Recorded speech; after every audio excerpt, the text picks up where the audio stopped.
मेरा नाम डॉक्टर ज़ीशान जाफ़री है। आज मैं आपसे बात करूँगा नी रिप्लेसमेंट से आप क्यों डरते हैं और क्या-क्या मिथ्स हैं जो हमारी कम्युनिटी में फैले हुए हैं नी रिप्लेसमेंट को लेके।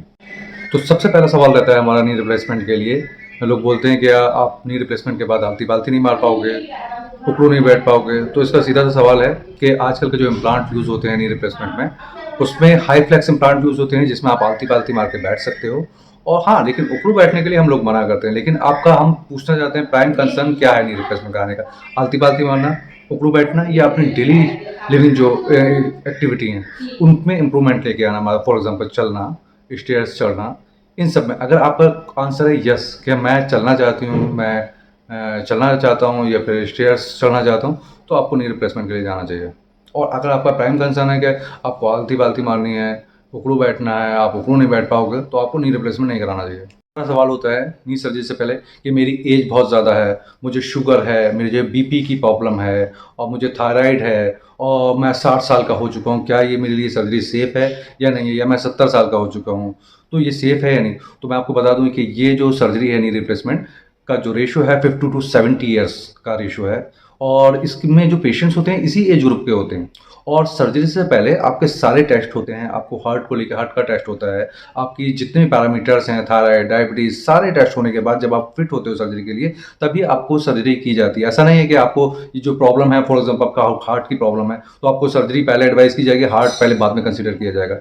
तो आज के टाइम में जितनी भी सर्जरीज़ होती हैं, वो पहले पेशेंट को देखा जाता है कि वो फिट है सर्जरी के लिए, तभी उसे सर्जरी की जाती है, अदरवाइज़ उसे कहते हैं कि अनफिट है, कि नहीं कर सकते सर्जरी। अगला हमारा सवाल रहता है कि नी रिप्लेसमेंट नहीं कराना चाहिए क्योंकि ये जो इम्प्लांट यूज़ होता है ये आर्टिफिशियल है, आपके जो घुटने हैं वो असली घुटने हैं और असली घुटने कभी भी नकली घुटनों को कंप्लीट नहीं कर सकते।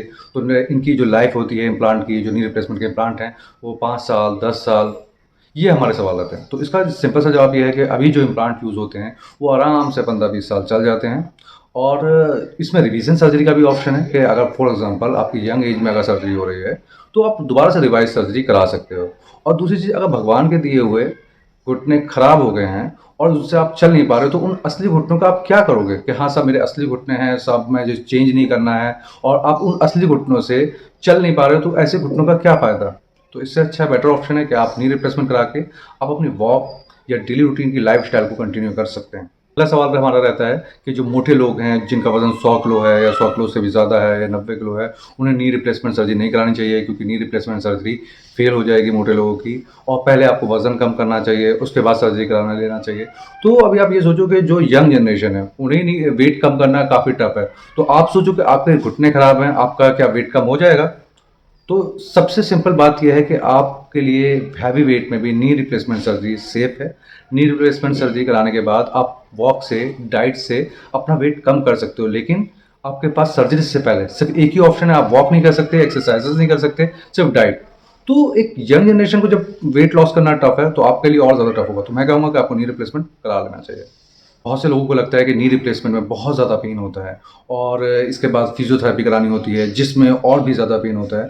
तो मैं आपका इस सवाल का आंसर करना चाहूँगा, अभी की जो सर्जरी है बहुत ज़्यादा पेनलेस है, बहुत ज़्यादा एडवांस सर्जरी है जिसमें आपको 2 से 3 दिन के बाद छुट्टी दे दी जाती है हॉस्पिटल से। आपका हॉस्पिटल में ही पेन मैनेजमेंट किया जाता है। 3 दिन बाद आप उस कंडीशन में विदाउट वॉकर चलते हुए आप जाते हो, और इसमें फिजियोथेरेपी का भी एक इम्पोर्टेंट रोल है। आपको ऐसा ज़रूरी नहीं है कि एक स्पेशलाइज़्ड फिजियोथेरेपी से आपको फिजियोथेरेपी लेने की ज़रूरत है। आपको खुद ही कुछ एक्सरसाइज़ेज़ बता कर सकते हो सेल्फ घर पे विदाउट फिजियोथेरेपिस्ट की हेल्प से, जिससे आप ईज़िली रिकवर कर सकते हो 10 से 15 दिन में, महीने भर में। पेन है सर्जरी के बाद का, वो शुरू के 2 या 3 दिन रहता है थोड़ा, लेकिन उसके बाद आपका पेन ग्रेजुअली कम होता चला जाता है और विदिन 15 टू 1 मंथ में आप अपना रूटीन लाइफ में आ सकते हैं। लास्ट क्वेश्चन रहता है लोगों का कि नी सर्जरी के बाद इन्फेक्शन होने के चांसेस रहते हैं।